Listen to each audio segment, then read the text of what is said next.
I have no idea how many meals I've eaten in that brownstone. But I do know this. Never once had Fritz served basil on the veal unless it was a Thursday, and only if Wolfe had specifically ordered it before noon. So when I saw the leaf a bright, smug green thing sitting dead center atop the sauce, I knew two things. 1. Fritz was going to be embarrassed, and 2. Wolfe was going to take it personally. It was 1:21 p.m. on a Monday, and I had just come back from a not-so-fruitful shadowing job in Chelsea, involving a cheating husband who turned out to be only cheating the IRS, which makes him almost likable by our usual standards. I barely had time to hang up my jacket when Fritz asked if I wanted to stay for lunch. I said yes, obviously, and strolled into the dining room. Wolfe was already seated, his lips tighter than usual, his eyes fixed on the garnish as though it were an insult written in parsley. "You see it," he said, not looking up. "I see it," I said. "I did not order basil." I gathered. Fritz appeared from the kitchen like a man arriving at his own trial. His towel was folded like a surrender flag, and I could tell he knew exactly what the problem was. "Mr. Wolfe," he began. "I did not." "You did," Wolfe interrupted, his voice smooth as the cream sauce on the veal. "You placed it there." "Yes, but I didn't mean to. I was distracted. There was a call." Wolfe's eyes flicked upward, or someone at the door. "No, nothing like that. I don't know what it was. A strange feeling. A strange feeling in the house of Nero Wolfe is not a phrase to be thrown around lightly. This is a man who calculates the precise temperature for orchids and humans alike. And strange is what happens outside the windows, not inside the kitchen." He didn't berate Fritz further. That in itself was suspicious. Wolfe picked up his fork, nudged the leaf aside like it was a cockroach, and began eating. I mirrored him, silently, and made a mental note to swing by the kitchen later and see what else was off. But I didn't get the chance, because at 3:12 p.m. the bell rang. That's not unusual. Clients ring the bell, cranks ring the bell, once even a confused census taker. But this was different. I opened the door to find a woman standing there, middle-aged, expensively dressed, but not rich, with a small box clutched in her hands, like it was either valuable or dangerous. Possibly both. She looked past me. "Is he in?" "He's always in," I said. "But the question is whether he's receiving. Tell him it's about the garnish." That earned her raised eyebrow. I stepped aside when I ushered her into the office. Wolfe didn't stand. Of course not. But he did glance up. She stepped forward, placed the box gently on the edge of his desk, and said, "You won't understand at first, but I need your help. Something was added to my husband's plate that should never have been there, and now he's dead." I let out a low whistle. Wolfe didn't flinch. "He had a heart attack," she added. "At a gala. The police say natural causes. But I know my husband. I know what he ate. He was paranoid about ingredients. Allergic to nightshades. Was basil on the menu?" Wolfe asked. "No. And it shouldn't have been on his plate. But it was." I looked at the box.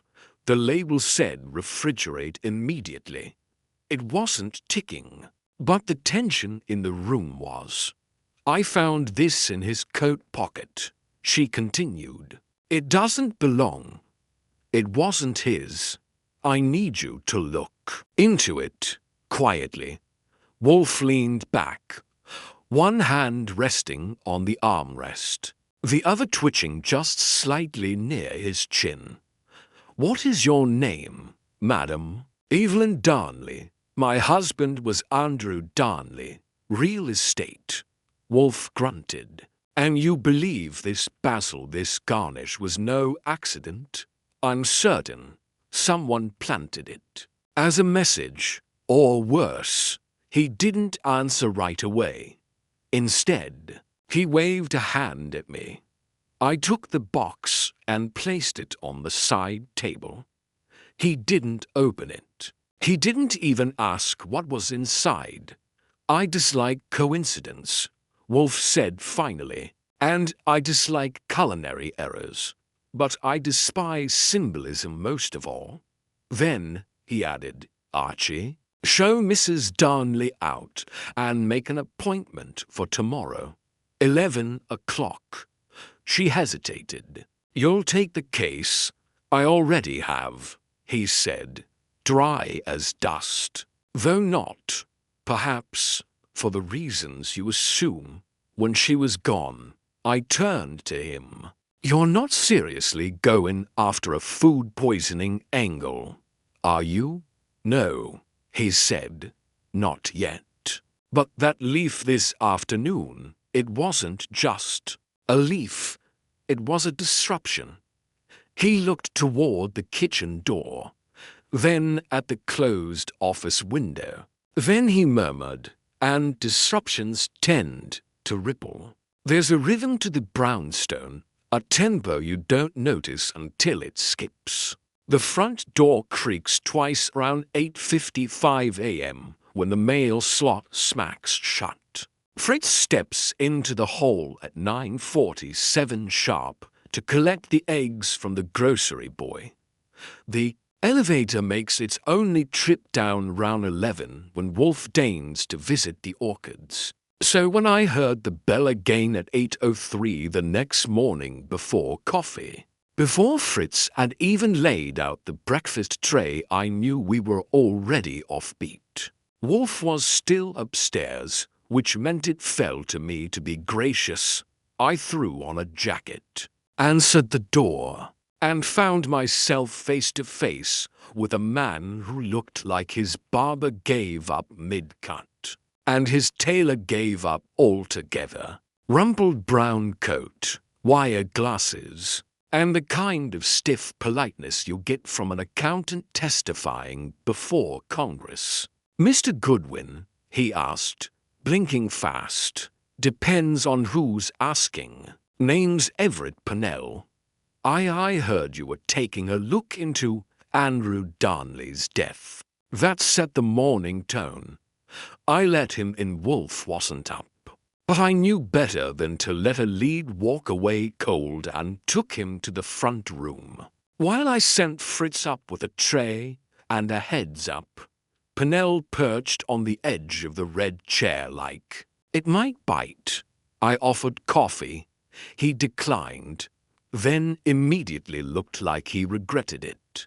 I was Mr. Darnley's estate manager, he said. More than that, I handled most of his personal business affairs. Not investments, that was Greg loan, but practical things. Property records, leases, construction permits. And your point? I asked, because I was feeling generous.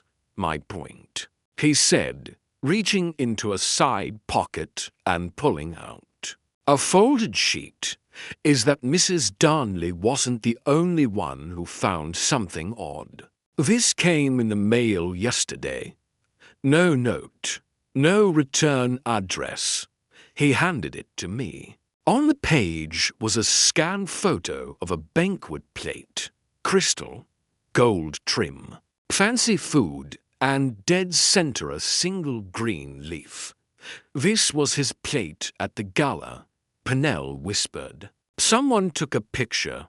Someone wanted us to see it. I didn't say anything.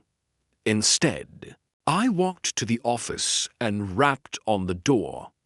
Wolfe's voice emerged, level but unmistakably annoyed. "Archie, must this prelude begin so early, Everett?" "Pennell," I said, estate manager to the deceased, brought a photograph.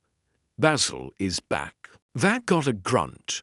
10 minutes later, Wolfe was seated, eyes closed, hands templed. Pennell sat opposite him, sweat darkening the seams of his coat.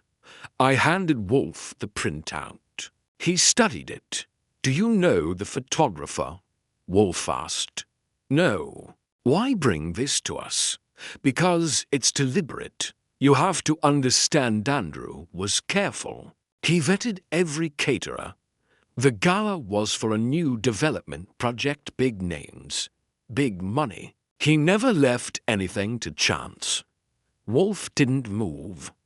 "Was there anyone with him when he collapsed?" "His business partner, Gerald Fife, and Mrs. Darnley, of course. A few others." "Did anyone else consume Basil that evening?" Pennell shrugged.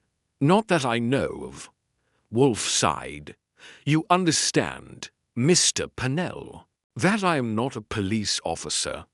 I neither secure evidence nor arrest culprits. I deduce. I assemble facts, and I present conclusions. That's what we need," Pennell said. "Someone who sees things the police won't." I walked him out, took his number, and promised a follow-up when I returned. Wolfe hadn't moved. "Evelyn Darnley, Everett Pennell," I said. "Both arrive with leafy problems. What's your take?" "My take," Wolfe said, opening his eyes, "is that this death, whether natural or not, has sparked the emergence of opportunists. One seeks clarity, the other protection. The garnish may be the same, the motives are not. That was Wolfe, always seeing the world like a chessboard, with parsley on one square and human ambition on the next." He tapped a finger against the desk. "Call Saul Panzer. He is to identify the photographer of that image, already on it," I said. "But you might want to know someone's outside." He looked at me. "Outside the brownstone?" "Yup. Not casing the place, just watching." "Describe him." "Big, dark coat, to clean. Pretending to be reading a paper, which no one under 60 does anymore.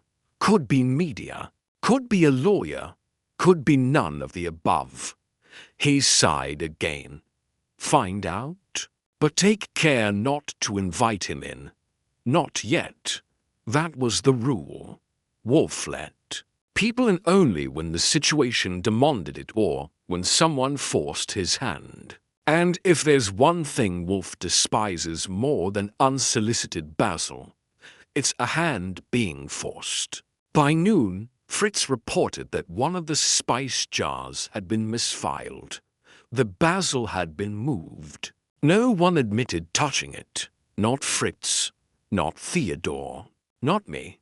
Which meant someone else had entered the kitchen and left no trace but a garnish. Wolfe's voice, when I told him, was quiet. "It begins," he said. "Archie, summon Mr. Panzer. This case will not proceed by inquiry alone. It will require vigilance." It was just past 3 when Saul Panzer rang the downstairs buzzer and came up with a folder, tucked under his arm like it was a menu of suspects, and, in a way, it was. Wolfe greeted him with a single nod, which from him is about as enthusiastic as a bear hug, and motioned for him to begin. "I staked out the gala's photographer," Saul said, sliding the folder onto Wolfe's desk. "Name's Kenny Marks, freelances for event planners, has a side hustle doing engagement shoots. Got a name when I traced the watermark embedded in the digital copy Pennell brought. Lucky the file was uncompressed. Indeed, Wolfe said, his fingers barely brushing the folder. And the photograph itself. He didn't send it, Saul said. He swore up and down he didn't even remember taking that specific shot, said. He had over 500 frames from the event. But someone got hold of his camera, swiped the data card, copied the images, returned it. Neat job. Almost too neat. To neat is never neat, I said. Wolfe opened the folder at last and looked over a printout of the photo, identical to the one Pennell had brought. He studied it for a long moment, then glanced over his glasses. The image was circulated by someone with access to the photographer's equipment. Likely a guest, possibly staff. Saul nodded. I've compiled a list of everyone who had security clearance backstage or near the kitchen. 10 names. You'll want to start with the caterer, guy named Ramsey Colt. I jotted the name in my notebook. You know him, he did a luncheon at the Hilton last year. One of the waiters smuggled in shrimp cocktail to his ex who had a shellfish allergy. Ugly scene. Lovely, I muttered. Saul stood to leave, but Wolfe raised a hand. Mr. Panzer, another task. Determine whether Andrew Darnley had any culinary allergies of his own. Saul raised an eyebrow, but didn't ask why. He nodded and vanished. Once we were alone, Wolfe leaned back, his fingertips meeting like he was performing a silent prayer to logic.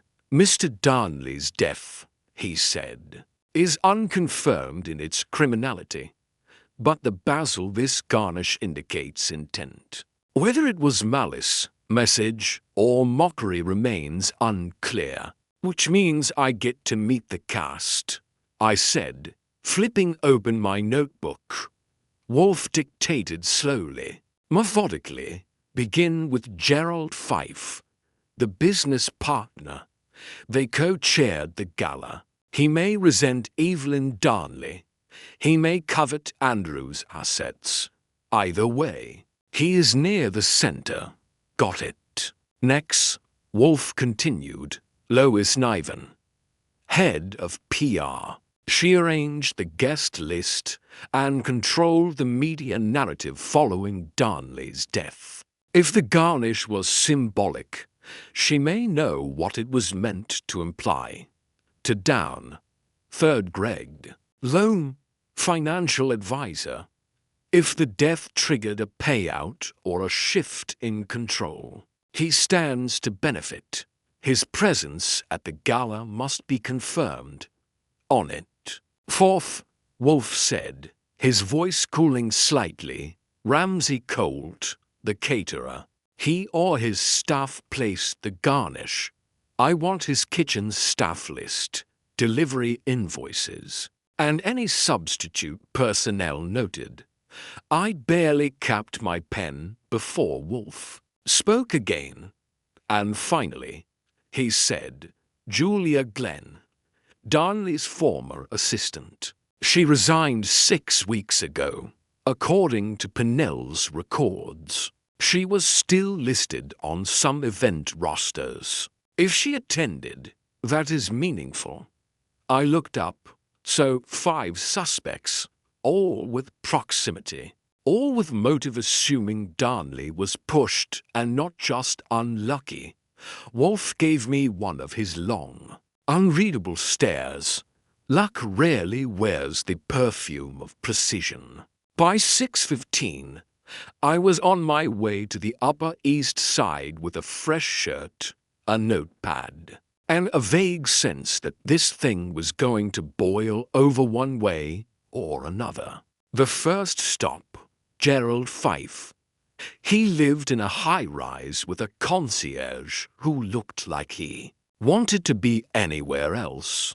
I said the name Archie Goodwin with just enough confidence that he didn't bother calling up.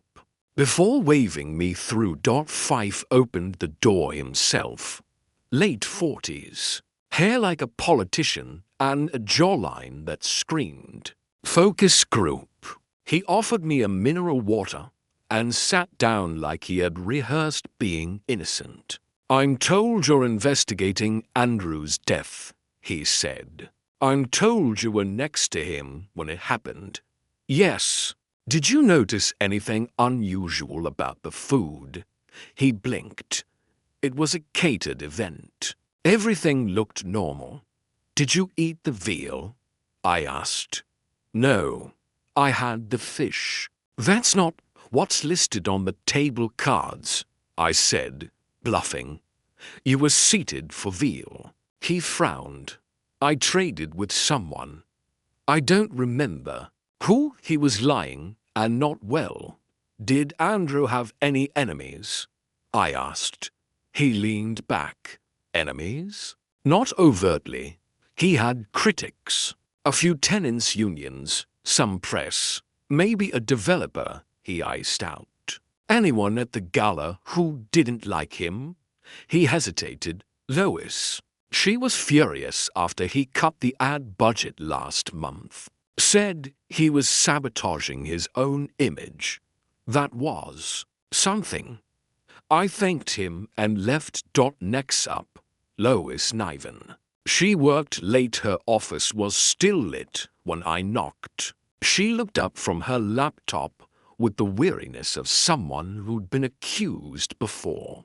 If this is about the leaf, she said, it's ridiculous. You saw it. Of course I saw it. The photo's been going around. Someone leaked it to a gossip blog. Said it was a coded farewell. Whatever that means. Why would someone leak it? I asked.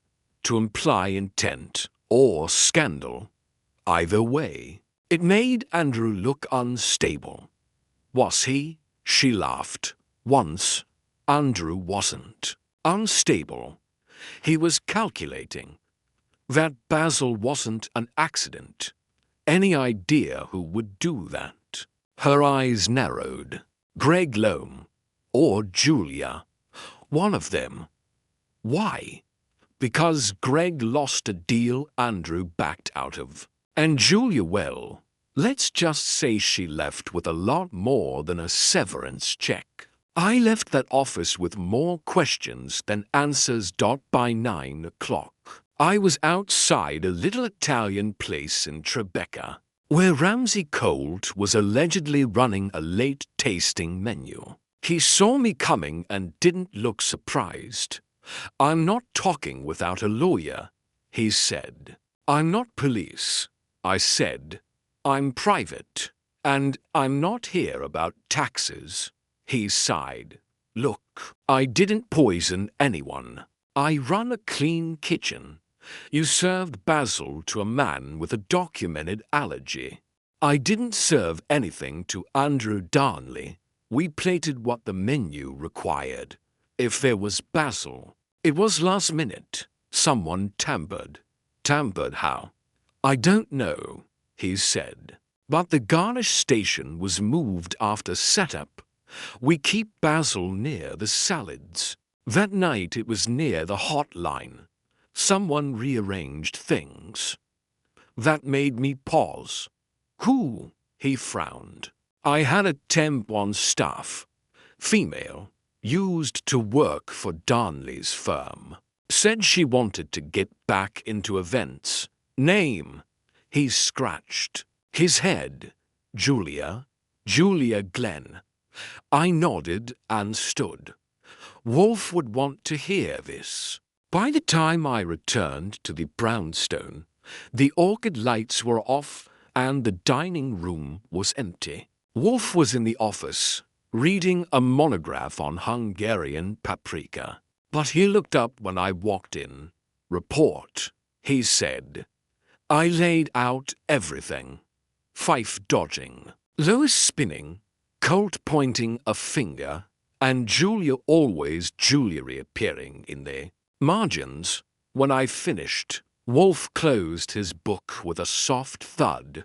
"We have our circle," he said, "and someone within it has not merely trespassed but declared themselves." When Wolfe says someone has declared themselves, he doesn't mean they stood on a table and confessed. He means they made a mistake, left a trail, cracked the veneer, and it's my job to follow that crack all the way to the bottom.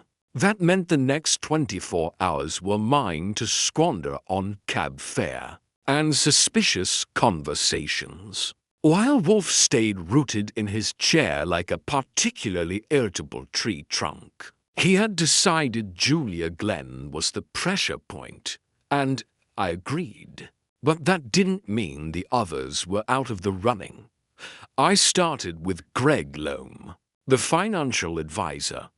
His office was on the 43rd floor of a glass tombstone on Lexington. When I gave my name at the front desk, they didn't bat an eye.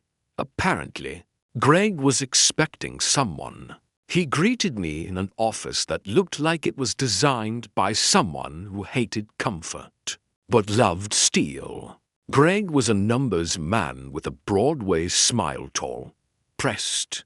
The kind of guy who'd overtip in public and forget your name at the urinal. Archie Goodwin, he said, offering a handshake I didn't enjoy. "What can I do for you?" I hear you were close with Andrew Darnley.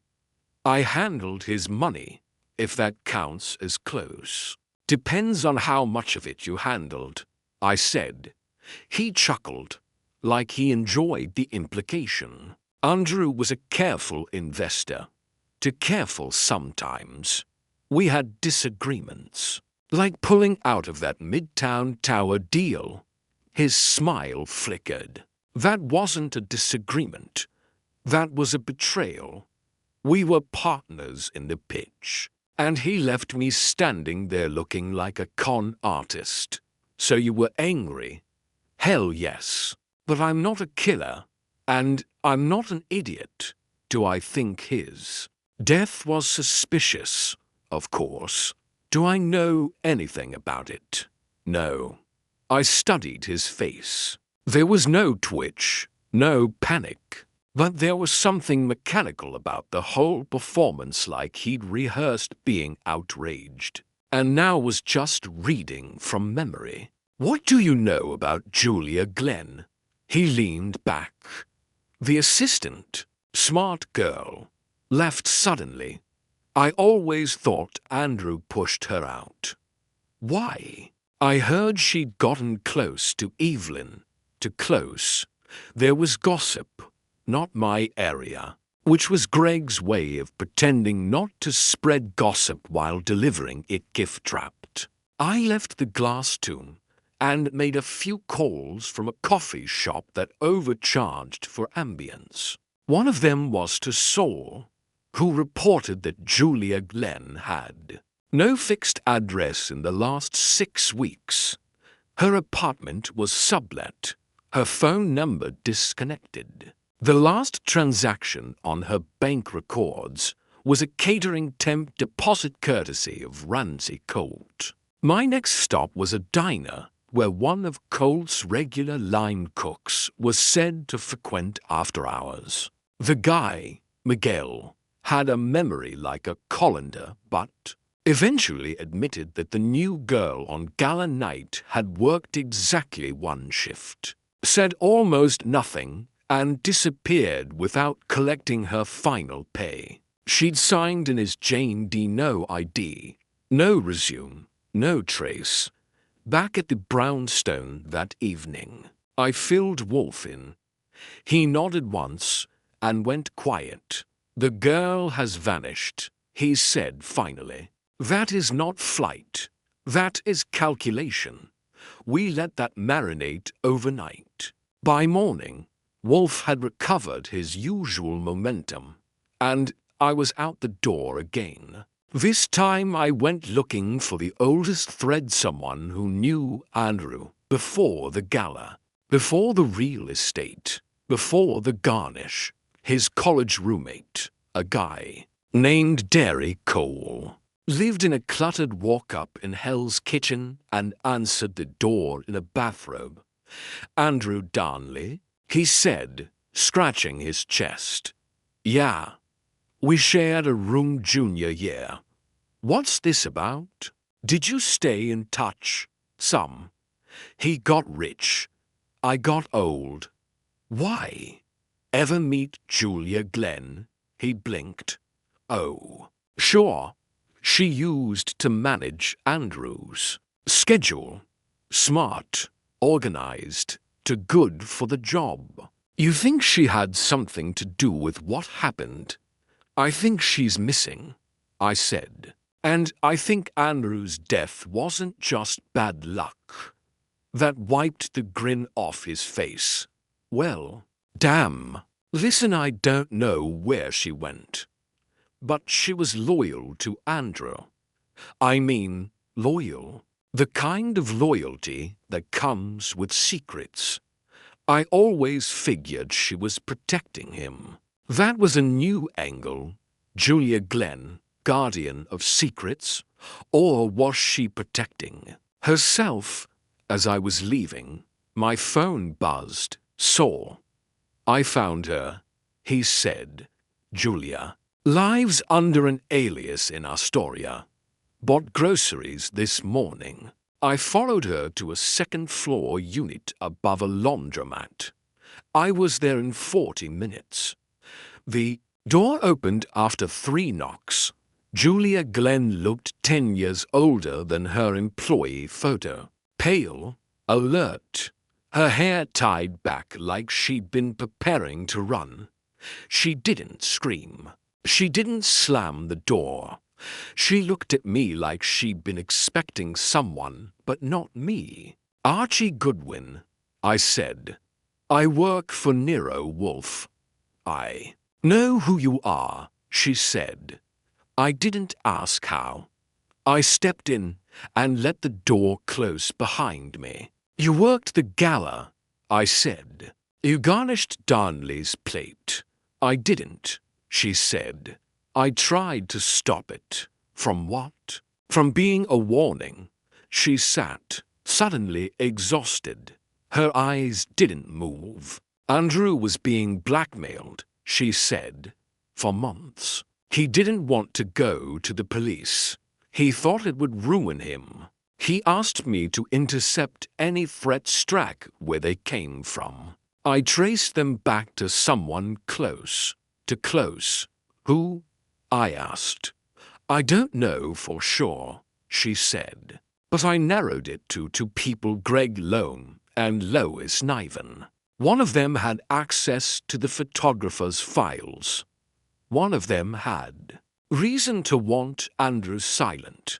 And the Basil. That was their signal. A message. A way of saying, you didn't pay. Now we decide what the world sees. She stood, walked to a drawer, and handed me a flash drive. Everything I saved, she said. Emails, edits to the gala guest list, flagged transactions. I didn't kill Andrew. I tried to save him. Why? Disappear. Because I knew what would come next. Whoever sent that Garnish. They don't leave loose ends.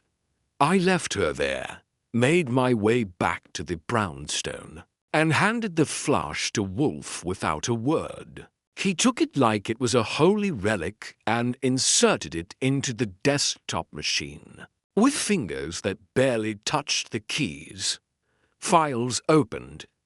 Names blinked. Wolfe's eyes sharpened.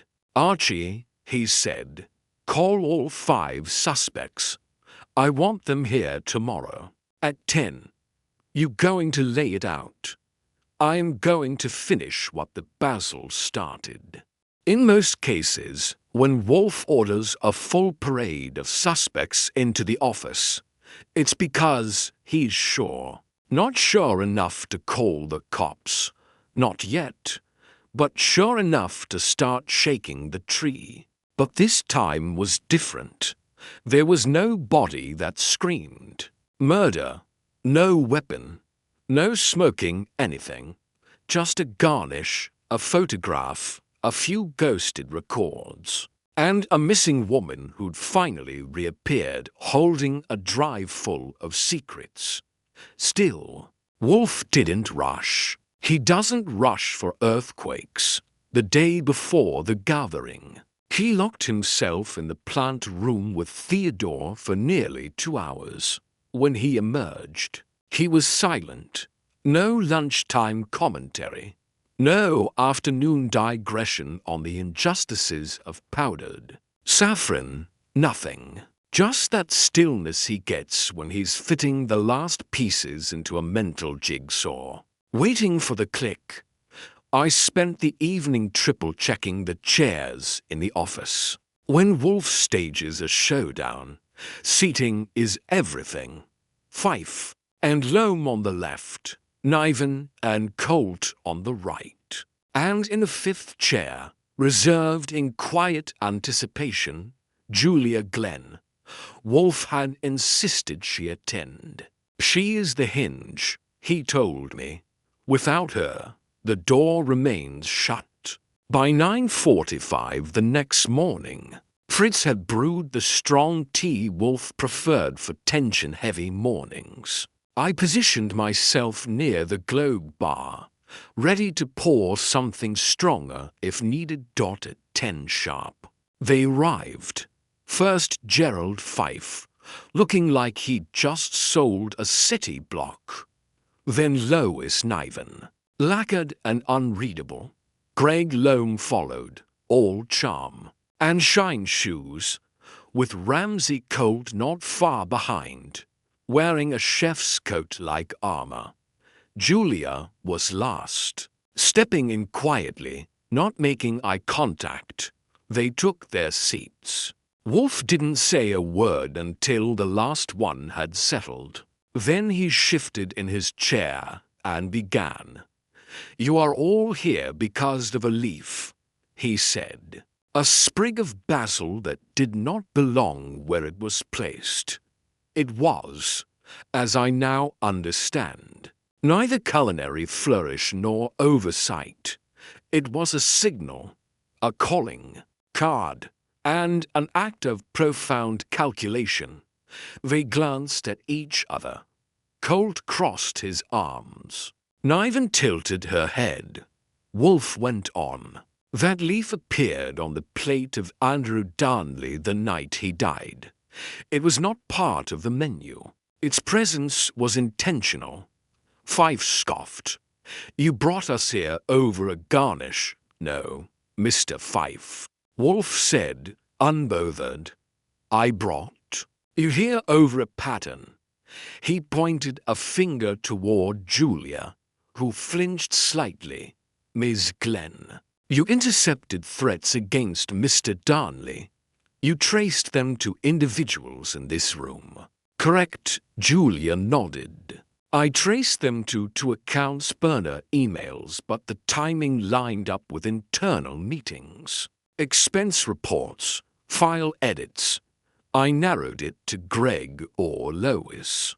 Loam's smile disappeared. "This is absurd." "I never." "You had motive," Wolfe said calmly. "Mr. Darnley backed out of a deal. You stood to lose credibility and profit." Loam opened his mouth, then shut it. Wolfe turned to Lois. "And you, Miss Niven, you curated the guest list. You coordinated the photographer. You adjusted the kitchen's access list an hour before the event." She narrowed her eyes. "Adjusted it for allergy accommodations. That's in the log." "Indeed," Wolfe said. "And yet, the one ingredient added basil was not noted as an accommodation, but as a visual enhancement. An enhancement no guest requested." Fife leaned forward. Let's say someone wanted to scare Andrew. Why not just send a message? Why all this drama with a leaf? Because, Wolfe said, voice lowering, the leaf was part of a game. A demonstration. It says, I can reach your plate. I can control your narrative. And you can't trace it. He turned to Colt. Chef, how many temps did you use that night? Colt hesitated. 6. But I only hired 5. That got attention. 1 showed up, he added. Already wearing our colors. Said she'd been approved late. Kitchen was chaos. I didn't ask. Describe her. Blonde. Young. Quiet. Moved like she knew the layout. That, Wolfe said, was Miss Glenn, who came to stop the signal not to send it. All eyes turned to Julia. She held steady. I knew someone was going to send a message. She said, I didn't know what form it would take, so I tried to beat them to it. Warn Andrew. But he waved me off. Said it was handled. Wolfe nodded. And then he died. A silence followed. Stretching taut. Then Wolfe said there was another incident. Minor, but significant. 2 days ago. A jar in my kitchen was moved. Fritz did not move it. Theodore did not move it. Mr. Goodwin did not move it, which leaves one possibility. Everyone stared at Wolfe, waiting for the thunder. But he didn't give it. Not yet. Instead, he leaned back and asked, Miss Niven, where were you 2 mornings ago? She blinked. I was at the office. Confirmed by whom? She opened her mouth, closed it.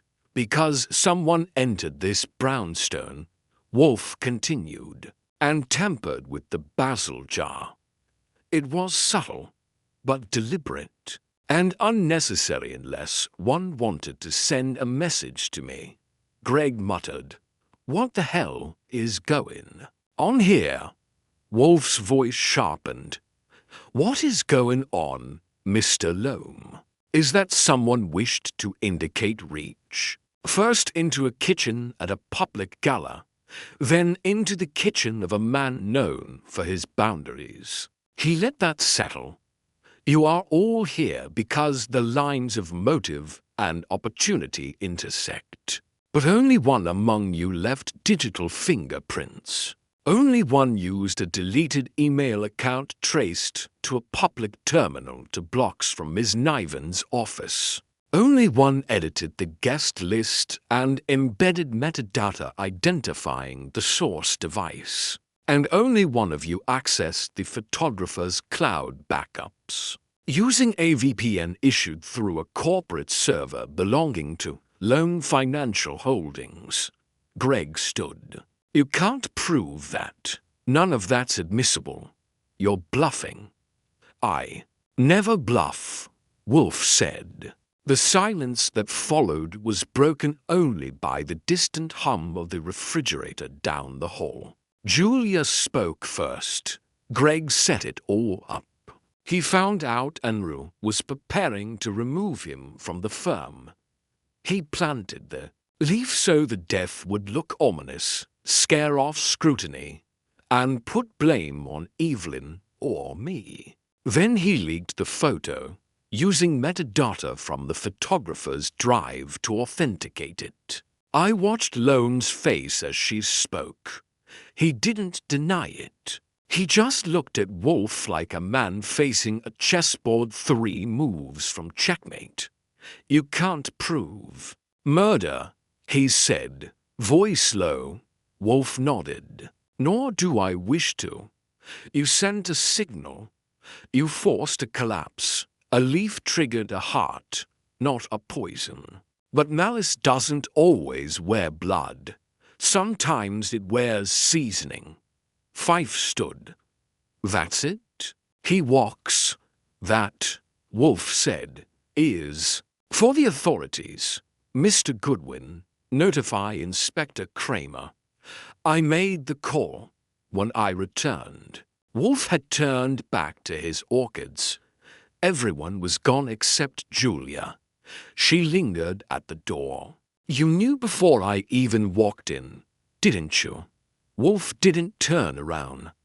I suspected. But suspicion, like Basil, is worthless unless carefully placed. She smiled faintly and left. When Inspector Kramer arrived, it wasn't with sirens or a parade, just a grunt, a bad mood, and his usual scowl that looked like it had been carved in stone. Fritz showed him into the office while Wolfe pretended to be deeply invested in the trim of a hibiscus leaf, as if the man in charge of Manhattan's most irritated homicide division were no more pressing than a garden slug. Kramer sat, didn't wait for pleasantries, and went straight to it. You're telling me a man got murdered with a leaf? No, Wolfe said, turning at last. I'm telling you a man was manipulated with a leaf. The murder, if we are even calling it that, was circumstantial. But the manipulation was deliberate, layered, and traceable. Kramer puffed through his nose. You can't charge someone with emotional sabotage. Quite so, Wolfe replied, unbothered. But you can investigate fraud, coercion, wire misuse, corporate espionage. Kramer grunted again. That was his way of admitting Wolfe had a point without having to say it out loud. I handed over the flash drive Julia had given us. It's all their emails, transaction flags, terminal access logs, IP pings. Enough breadcrumbs to bake a loaf. He took it, glanced at Wolfe, and said, You really think Lone was planning this long term? I think, Wolfe said. Mr. Lone found himself in a collapsing orbit. Darnley was drawing away. Miss Glenn was interfering. Miss Niven was convenient. So he built a theatre one act at a time. And the Basil. Wolfe gave him a sharp look. Theatrical garnish. Kramer stood. Already done. I'll take it from here. You just sit in your chair and look smug. I always do. Wolfe said. With the inspector gone, the house fell back into its rhythm until it didn't. That night, Fritz went to check the refrigerator for a late prep, something he does routinely, to keep the morning smooth, and came back holding an envelope in gloved hands. It was sealed, unmarked, tucked between the jarred anchovies and a lemon tart he'd set aside for Wolfe's Thursday indulgence. Fritz, pale and shaken, handed it to Wolfe without a word. I was halfway across the room when Wolfe opened it. Inside was a single piece of parchment. No writing. Just a pressed basil leaf identical to the one from the gala photo. Wolfe did not move. His face didn't twitch. But I've worked with the man long enough to know when his stillness turns dense. Archie, he said, check the locks. All of them. Doors, windows, storage. I did. Nothing was broken. Nothing forced. No signs of entry. No fingerprints. No missing items. Whoever it was, they hadn't come for anything. They came to say something. When I returned to the office, Wolfe had turned the envelope over 3 times and was holding the basil by its stem, examining it like a crime scene. In miniature. They're not finished, he said. Lone's already been hauled in, I said. If this is him, it's stupid. It may not be Lone, Wolfe said. That got my attention.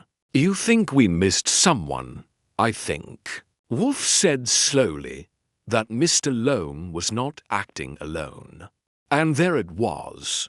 The leaf, he went on, was a symbol. It was a message to Darnley. But this second leaflet was a message to me. That's escalation. That is not self-preservation.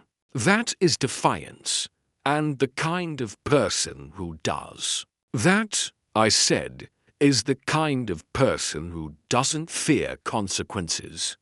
He nodded. Which means they don't believe Lone's arrest will lead to theirs. I stared at the envelope. You think one of the others is cleaning up or ensuring silence, Wolfe said. Mr. Lone was a showman, but someone else is a strategist. I picked up the kitchen phone and dialed Saul Dot by the next morning. Saul had tailed Lois Niven from her Tribeca co-op to a hotel in Soho. She didn't check in. She delivered a package, unmarked, tied with red twine. Her contact? A man identified only as Roland, known for shifting messages between less-than-legal middlemen. The kind who work in rumors, not invoices. She's not scared, Saul reported. She's proactive. She's putting up shields. I updated Wolfe over breakfast omelette with Gruyere and chives. Carefully untouched by any leaf, he listened. In silence, and then gave a rare frown. She never flinched, he murmured. Not during the confrontation, not during the accusation. Because she didn't think you could tie her to anything, I said. Because, Wolfe said, tapping his fork gently, she thought Mr. Lone would hold. But he didn't. No, Wolfe agreed. And now she's making sure no one else speaks. Saul had one more gem. Lois had purchased a burner phone 2 days prior and used it to make a call to the same number that had sent the anonymous email to Darnley. It was traced through for VPNs, but originated once stripped to a hub Lois had used for campaign media drops during her earlier PR days. It's thin, I told Wolfe, handing over the report. But it's there. Thin is fine, Wolfe said, so long as it stretches in the right direction. By noon, the doorbell rang again. Julia Glenn stood outside, holding a paper bag. I thought Fritz might want this back, she said, handing over a small jar of Wolfe's homemade mustard. He loaned it to me, said it calmed his nerves. I accepted it, but her eyes weren't calm. What's wrong? I asked. She hesitated. I was followed. Here? No, to blocks from my apartment. Same man who followed me before. Thin, sunglasses, always has a coffee cup. I didn't like that. Neither did Wolfe when I told him. Protection? I asked. He shook his head. We're not a fortress. No, I said. But we're bait. Wolfe finally made a call to Kramer, who was still recovering from having to credit Wolfe twice in 1 week. I have reason to believe. Wolfe said that your arrest has left a space, and that someone else is eager to fill it or erase it. I'm listening, Kramer growled. Good. Listen faster. I'm about to name your next suspect. If there's one thing you learn from working with Nero Wolfe long enough, it's that when he starts phoning inspectors voluntarily, the weather is about to change. Wolfe doesn't chase storms. He sits comfortably in his chair and lets them drift toward him. But this time, he wasn't content to sit back and watch the pieces fall. He was arranging them subtly, quietly, one at a time until someone would be cornered by their own assumptions. And, to Wolfe, the most dangerous mistake a suspect can make isn't the lie. It's thinking they're still in control. After hanging up with Kramer, Wolfe turned to me. Archie, prepare a memo to all parties involved. They are to return here tomorrow at 6 in the evening. The subject is closure. Phrase it how you like, but ensure attendance. And ensure Ms. Glenn is present as well. Understood, I said. You planning to give the curtain speech this time, or just let it all simmer like soup stock? Wolfe's lips twitched. There are two things. I do not simmer, soup stock, and suspects. Tomorrow, we confront the architect. That phrase sat with me the rest of the day, the architect. Wolfe didn't say culprit, killer, or even blackmailer. He said architect, which meant someone who hadn't just played the game, they designed the board. And Wolfe believed we had been looking at the wrong lead piece the entire time.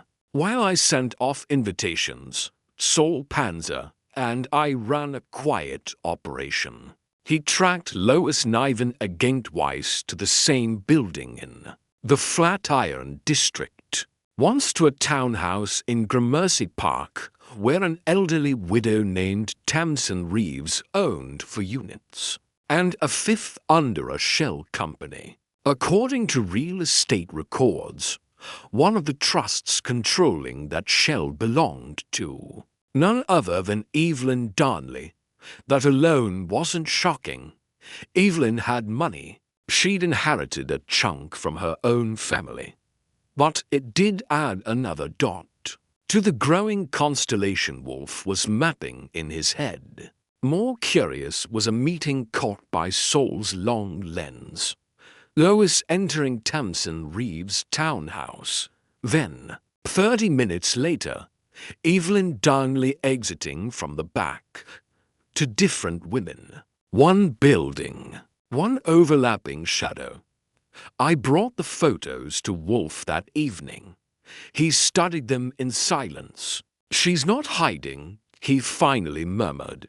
She's shepherding. Evelyn? I asked. Wolfe nodded. Miss Darnley is not simply a widow seeking clarity. She is a participant in a sequence she helped design. Mr. Lone was a pawn, not the planner. You're saying Evelyn orchestrated her husband's death? No, Wolfe said. I'm saying she orchestrated the aftermath. The next morning, Fritz reported the back pantry had been tampered with again. A single knife had been moved barely half an inch. No prints. No sign of forced entry. Wolfe listened, eyes half-lidded, then ordered the knife returned and the pantry locked. They are not trying to harm, he said. They are trying to intimidate. Success rate? I asked. Wolfe's tone sharpened. They have failed to understand their opponent. That day passed slowly. Wolfe reread Julia Glenn's email cache 3 times. He took no phone calls. At 3 o'clock, he summoned me and Fritz into the office, pointed to 5 chairs, and assigned positions like a conductor placing instruments. Mr. Fife on the far left, he said. Miss Niven beside him. Then Mr. Colt, Miss Glenn, and finally, Mrs. Darnley. The order matters. It always does, I said. Tonight, he continued, we separate intent from illusion. One of them believes they are still the director of this little tragedy. I intend to interrupt their script. At 5:55, they arrived. Fife first, annoyed. Again, he muttered. What now? Then Niven, in a slate-grey jacket. calm and unreadable. She didn't speak as she passed me. Colt looked nervous. He was perspiring already. He didn't ask for water. Julia came in behind him, posture straight, but her eyes darted quickly across the room. She gave me a slight nod. Wolfe, already seated, didn't respond. At 6:01, Evelyn Darnley walked in. She wore black, not mourning, black, but corporate black, subtle jewelry, hair in a bun, no perfume, no tremble in her step. She greeted no one. "Thank you for coming," Wolfe said, as if he were hosting a garden party. They sat. I stood behind Wolfe's chair, notebook in hand. The tension wasn't spoken, it was upholstered. Wolfe began without flourish. "I am now prepared to state that Andrew Darnley's death was not a matter of natural misfortune, but engineered duress, that the Garnish was intentional. Yes, but not to kill, to frighten, to dominate, and to extract obedience." He paused, letting that phrase "extract obedience" settle. Double quotes. Mr. Lone played a part. He enacted threats. He tampered with files. But he was not the source of the strategy. Lois Niven shifted in her seat. Fife opened his mouth, then thought better of it. Wolfe continued. "The person who ordered the Garnish, who arranged the leak, and who predicted our every pivot, is in this room." Evelyn Darnley's eyes didn't move, but Wolfe's did. They landed on her, not with accusation, but confirmation. "Mrs. Darnley," he said, "you never intended for your husband to die, did you?" She blinked once. "Of course not." "But you did intend to terrify him," Wolfe said, "to corral him. You and Miss Niven worked in tandem. You manipulated Mr. Lone, easily done, and used Julia Glenn's disappearance as convenient camouflage." Fife turned, stunned. "Wait, what?" Wolfe was already pressing on. "Your husband was considering a divorce. He planned to dismantle your financial partnership. You could not afford that, not after years of joint acquisitions shielded under third-party trusts." He looked at Julia. Double quotes. Miss Glenn attempted to stop the delivery of the message. "She was not your enemy. She was his friend. Her loyalty was inconvenient." Lois finally spoke. "This is a fantasy, is it?" Wolfe asked. "The burner phone traced to your media server, the photo embedded with metadata linked to your account, the edited catering list approved by your log-in credentials." Silence. Evelyn finally turned her head. "If I wanted Andrew dead, I could have done it without a leaf." "You didn't want him dead," Wolfe said. "You wanted him contained. And when he died anyway from stress, shock, or sheer heart failure, you pivoted. You leaned into the myth. You made it bigger, more sinister, because now you could use that myth to control the narrative and clean house."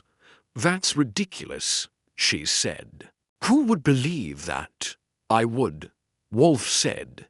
"And soon. Inspector Kramer will. He's already received a copy of the second leaf."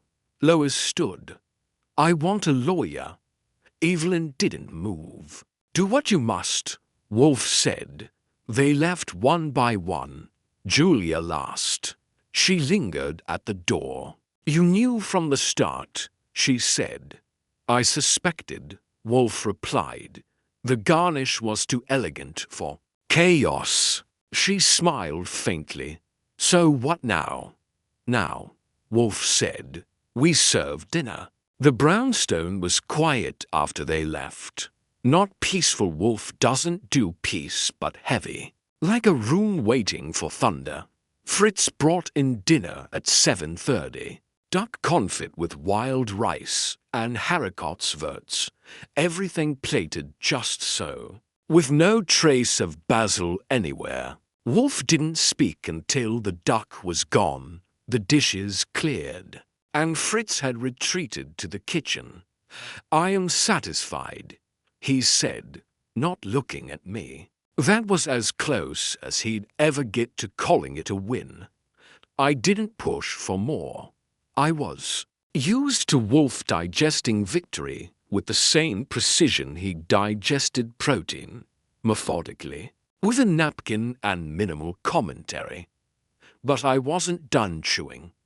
"Let me see if I've got this," I said. Evelyn Darnley, widowed but not grieving, figures out her husband's planning to cut her loose. She doesn't want scandal, doesn't want a courtroom, so she stages a threat personal, quiet, tailored to his fear of food-borne allergies. She ropes in Lois Niven to help arrange the visuals, the leak, the misdirection. Lone gets baited into playing the middleman, thinking he's got leverage, and ends up taking the fall. Meanwhile, Julia Glenn, loyal to Andrew, tries to stop the game and ends up off the grid. And when the game spins out of control and Andrew drops dead, Evelyn shifts strategy and turns it all into a performance. Wolfe nodded, barely. "But here's what's bothering me," I continued. "Why the second basil leaf in our fridge? Why not let the story end with Loam?" Wolfe wiped his fingers and reached for a cigar. "Because Mrs. Darnley does not believe in loose ends. Mr. Loam's arrest posed a threat to the myth she had built. She had to maintain its potency, and that meant reminding us that we were still under her thumb, or so she believed." He lit the cigar. The flame was steady. It was an error, a subtle trespass, and one that revealed her true weakness. I waited. Wolfe didn't explain. That was part of the fun. The next morning, Inspector Kramer returned. He had a copy of our seating chart from the night before, and a list of names with one word written beside each: interviewed. He stood in the office like a man fighting heartburn and said, "She won't talk." "Of course not," Wolfe said. "She denies everything. No emails, no leaf, no coordination with Niven. Says it's all circumstantial, and circumstantial means squat." Wolfe tapped his cigar into the tray. "Circumstantial, yes, but conclusive when aligned. She's got a lawyer who lives in courtrooms. You really think this'll stick?" "No," Wolfe said, "but it will fracture her alliances, and that's when it hit me. She doesn't need to confess," I said. "She just needs to be isolated. You don't care if Kramer nails her with charges. You care that she's now radioactive to everyone else, correct?" Wolfe said. Her myth depended on shared interest. With Lone gone and Niven exposed, she has no structure left. Her house collapses inward, and those who might have aided her now have cause to flee. Kramer sighed. "So this was about power." Wolfe nodded once. "Always." By the end of the day, news had leaked that Evelyn Darnley had hired a crisis firm. Not a legal team. Not private security. A PR firm specializing in asset protection during high-profile family disputes. Translation: she was trying to protect what was left, not prove her innocence. Meanwhile, Niven had vanished. Saul confirmed she'd booked a one-way ticket to Lisbon. No forwarding address. The rest unraveled fast. Cole came forward with an affidavit, claiming he'd been ordered to approve staff list changes without vetting, under threat of breach of contract. Julia Glenn, bolstered by Wolfe's backing, agreed to testify as a material witness not against Evelyn directly, but in support of the timeline, the threats, and the atmosphere around Darnley's final days. That was enough for the feds to start snooping around Evelyn's shell companies. And that was enough for her to vanish from her townhouse and retreat into legal limbo, where no one speaks, but everyone pays. The office, for once, felt clean. That evening, Wolfe called for all the chairs to be returned to their usual positions. The Globe bar closed, the visitors' couch fluffed, the orchid room reopened, and Fritz made a dessert pistachio mousse, with a vanilla garnish Wolfe called excessively decorative. Before eating to servings, I poured myself a drink and sat across from him. You ever think we'll get one where it's just a mistake? I asked. No conspiracy, no garnish symbolism, just a bad heart and bad luck. Unlikely, Wolfe said. Where there is ambition, there is orchestration. And where there is orchestration, there is error. He sipped his beer. Mrs. Darnley's mistake, he added, was assuming we were audience members. She forgot we were participants, and that was that. The next morning, Fritz prepared breakfast. Wolfe requested eggs coddled and rye toast. No basil, no garnish, and I, feeling particularly bold, walked into the kitchen, plucked a sprig from the herb basket, and laid it gently beside Wolfe's plate. He looked at it. He looked at me. Archie? Yes, sir. Remove that immediately. I grinned.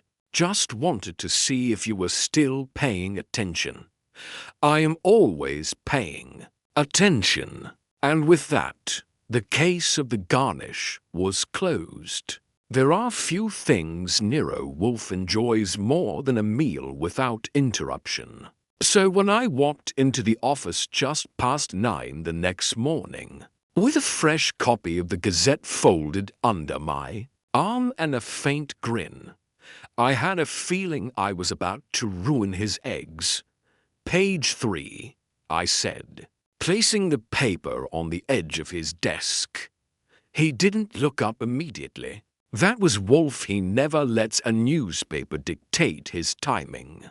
But once he finished spreading a calculated dab of mustard on his toast, he reached for the paper with one finger and opened it like it had personally offended him. The headline was, "Small but clear. Prominent widow under investigation in gala incident Darnley death. No longer considered natural." Beneath it, the article made a clumsy attempt to summarize what had taken Wolfe a week of exacting mental warfare to unravel. They mentioned Evelyn Darnley by name, hinted at shell companies, referenced symbolic tampering, and quoted an unnamed source describing the event as psychological manipulation with malicious intent. "You spoke to the press," Wolfe said flatly. "Not me," I replied. "But I might have nudged a cousin of Saul's in the direction of the public. Records office. After that, well, people talk." Wolfe grunted. "They often do. Rarely well." But he didn't protest the leak. He never liked keeping a story caged once the truth was assembled, especially not one that had hinged so delicately on appearances, fear, and misdirection. "What now?" I asked. "Now," he said, we complete the affair that afternoon. He summoned Julia Glenn once more.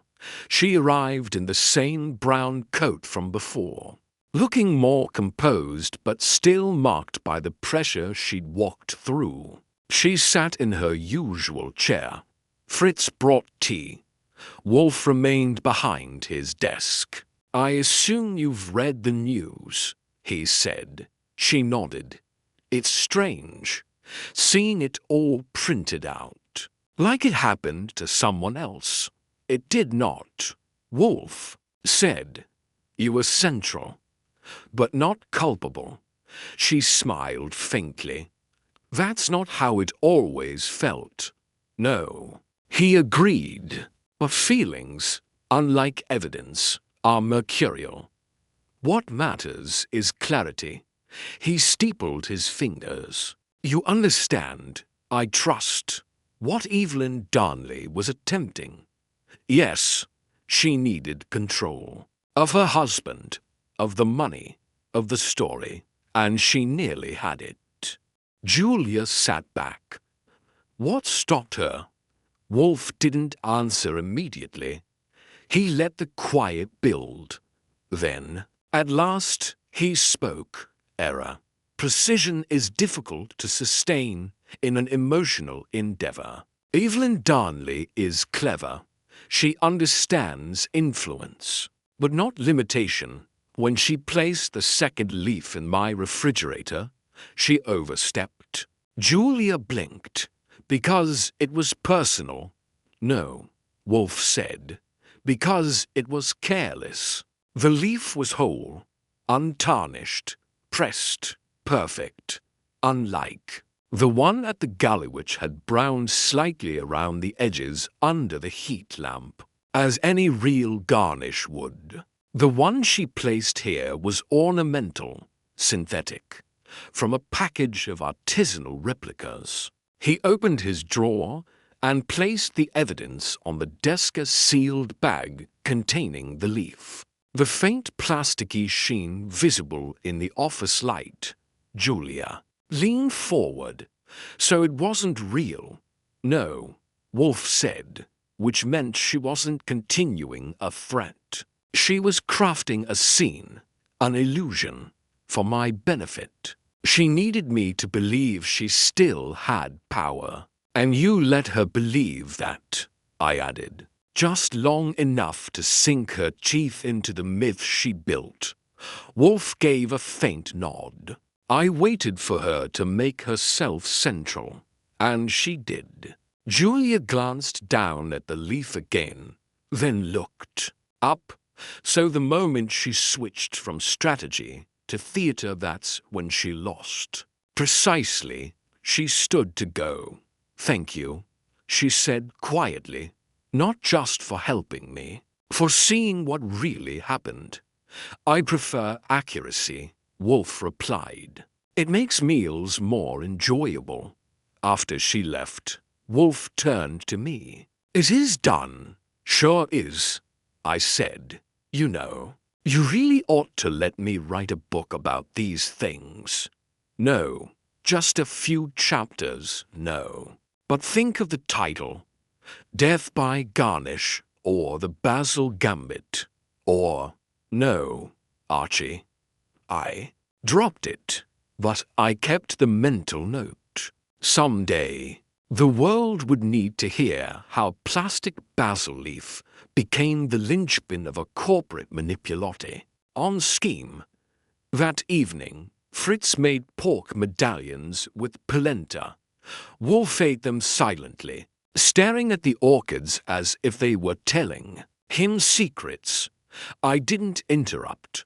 Sometimes the victory doesn't need a toast, just a return to order. But just as I was clearing my plate, he said, "Archie?" "Yes."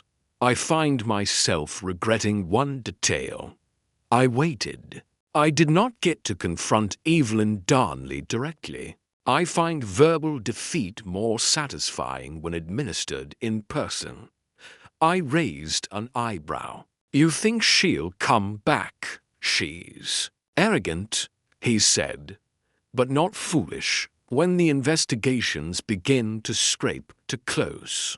She'll find it wise to flee, and when she does, she'll write a book, or an op-ed, or make an offer to testify. And when that happens, he took a sip of beer. I will be ready. I stood, so it never really ends. Nothing does, he said. It merely pauses, adjusts, and resumes. That night, I dreamed of garnish basil leaves floating on soup, wrapped around contracts, scattered over camera lenses, every one of them whispering that somebody, somewhere, was still trying to control the story. And Wolfe would be ready to write the last line. It's a strange thing. The quiet after a case ends, not the literal kind phones still ring. Clients still get nervous. And Saul Panzer still drops by to report something you didn't ask for, but the kind of silence that settles between the facts. Wolfe had returned to his reading schedule, which meant the house was back to its routine. Orchids at 9, lunch at 1, books from 2 to 4, dinner precisely at 7. And for a man who had just dismantled a high society psychological chess game, he showed the emotional variance of a doorman with tenure. But I knew the case hadn't left him. Not entirely. Evelyn Darnley had yet to be charged with anything official. Kramer was still working that angle, digging through her real estate portfolios, off-the-record wire transfers, and her connection to 3 trust funds that funneled cash through Luxembourg like it was a hobby. It wasn't a matter of if the law caught up to her. It was a matter of when, and under what banner. Fraud, conspiracy, coercion. Wolfe had no interest in seeing her booked. What he wanted was already done. Her myth broken, her reach clipped, her confidence dismantled. As for the rest of the cast, Greg Loam was reportedly cooperating, or at least trying to. His attorney had filed a motion suggesting diminished capacity, blaming stress and external manipulation, a polite phrase that loosely translated to he didn't think the woman in heels could be that dangerous. Good luck with that. Lois Niven disappeared entirely. One of Saul's contacts saw her on a flight to Sao Paulo using a passport that didn't carry her name. It didn't surprise Wolfe. She was never a strategist, just someone good at running other people's scripts until she starred in the wrong one. Ramsay Colt returned to his catering business. He sent a box of truffles to the brownstone addressed to Mr. Wolfe and Mr. Goodwin No Garnish. I swear, Wolfe had Fritz throw them out.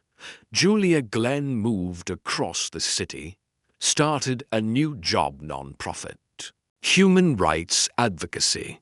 The kind of thing people do when they've seen too much and need to restore some internal balance. She sent a letter, not an email, and wrote in clean, careful lines that she would never forget what Wolfe had done for her. Even if the world never understood how close things had come. And the brownstone? It returned to what it had always been, a sanctuary for logic, orchids, and roasted duck. Until Tuesday, I was halfway through cataloging our old case files, part of a misguided New Year's resolution I made 6 months late when the mail arrived. Fritz brought in a large envelope, no return address, wax sealed. That alone raised an eyebrow. Wolfe took it without a word, opened it carefully, and pulled out a single sheet of thick ivory paper. He read it once, then again, then handed it to me. The letter was typed. You were right about almost everything. The myth is broken. But myths have more than one life. They adapt. They survive. Thank you for reminding me to be sharper next time. I lowered the letter. She's taunting you. No, Wolfe said. She's warning me. Is that her way of saying she'll try again? She will try something, somewhere. She is not done. But neither are we. That wasn't paranoia. That was experience. And Wolfe didn't throw the letter out. He didn't lock it in the file cabinet either. He placed it in his desk drawer, top right, where he keeps things he wants closed not because they're useful, but because they're unfinished. That evening, after Fritz served the Cornish hens, I poured myself a drink and stood by the window. Outside, the street hummed cars, voices, footsteps all flowing past the brownstone like water round a rock. Inside, Wolfe was finishing his final spoonful of chestnut soup. He looked up at me once and spoke. Unprompted, Mr. Goodwin, do you know the greatest enemy of justice? Let me guess. Television lawyers? He didn't flinch. Myth, not lies, not corruption. Myth, because a myth is seductive. It wraps itself in admiration and pity.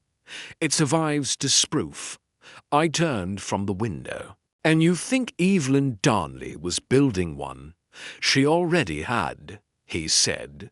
The grieving wife, the clever widow, the elegant strategist who survived. Betrayal and blackmail, all crafted, all curated. What we exposed was not just the plot but the performance. And performances, he added, require an audience. I raised my glass. So we cancelled the show. No, Wolfe said. We opened a new one. The difference is now the lights are on. We didn't talk after that. Not about Evelyn. Not about leaves or kitchens or whispers in boardrooms. Wolfe retired to his chair, opened a battered copy of The Physiology of Taste, and lit a cigar. I went to the office window and stared out at the street again. And as I stood there, I remembered what Julia had said when she left. So what now? That was the question, wasn't it? Because Evelyn Darnley might be in hiding, but she wasn't gone. Greg Loam might be in custody, but he wasn't quiet. And Wolfe had placed the myth into a drawer, not a coffin. So yes, we'd ended the case. But something else was already stirring. Something off stage, something waiting for its cue. The brownstone had returned to itself. That's how Wolfe would have put it, returned, not recovered. Because he doesn't think of his home as something that bends or breaks. It simply endures, like his orchid schedule, his daily beer, or the way he refuses to answer the door himself. But even Wolfe's world isn't immune to residue. Evelyn Darnley's myth may have crumbled, but myths leave stains. They stick to memory, to reputation, and, if you're not careful, to the way you see the world afterward. I knew he'd been thinking about Evelyn's letter, the second garnish, the fact that the real crime hadn't been murder but manipulation.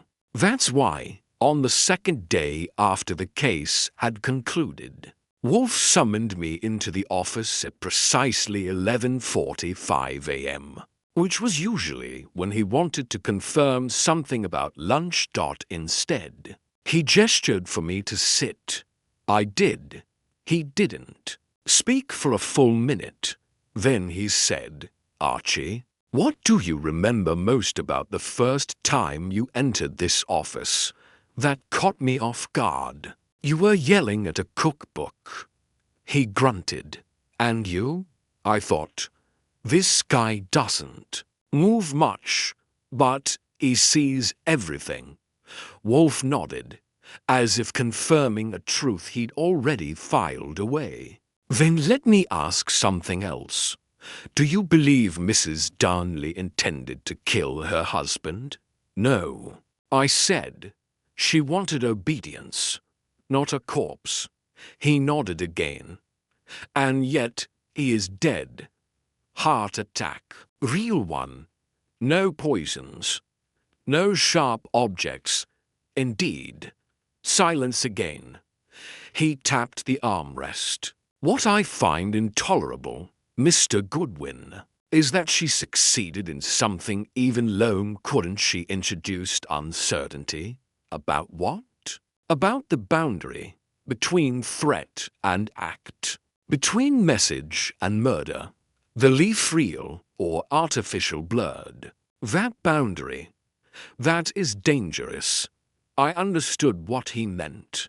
If someone could kill with suggestion, with fear, with a garnish, then what use were motives? What use was evidence? It all became theatre. And Wolfe despised that. I agree, I said. But you stopped her. No, he said. I merely interrupted her. And that, I knew, was the real conclusion. The case of Andrew Darnley hadn't been about guilt or innocence, not really. It had been about pressure. Who applied it, who cracked under it, and who disguised it as something else. Evelyn hadn't needed to poison anyone. She poisoned the context, and that was enough until it wasn't.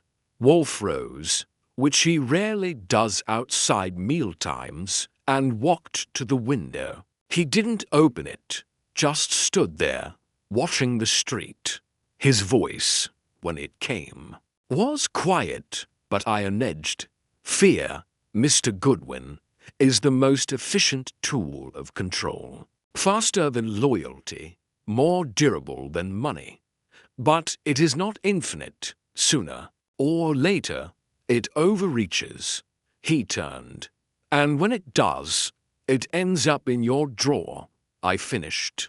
Pressed between wax paper. He actually smiled. Barely. That night, we had dinner trout almondine, a beet salad, lemon tart, and no interruptions. Afterward, I poured 2 fingers of bourbon and handed Wolfe his. He accepted it, but didn't drink immediately. He stared at it, thoughtful. I never met Andrew Darnley, he said. Never spoke with him. Yet I know more about the truth of his life than any of the guests at that gala. Because you followed the leaf, I said. No, Wolfe replied. Because I refused to admire the story. He downed the drink in one measured swallow. Later that night, after the lights were dimmed and the orchids were tucked in, I passed by the office. I paused. Wolfe's desk drawer, the one with Evelyn's letter, was open just a crack. I didn't look in. I didn't need to. The case was over, but the lesson that was still unfolding.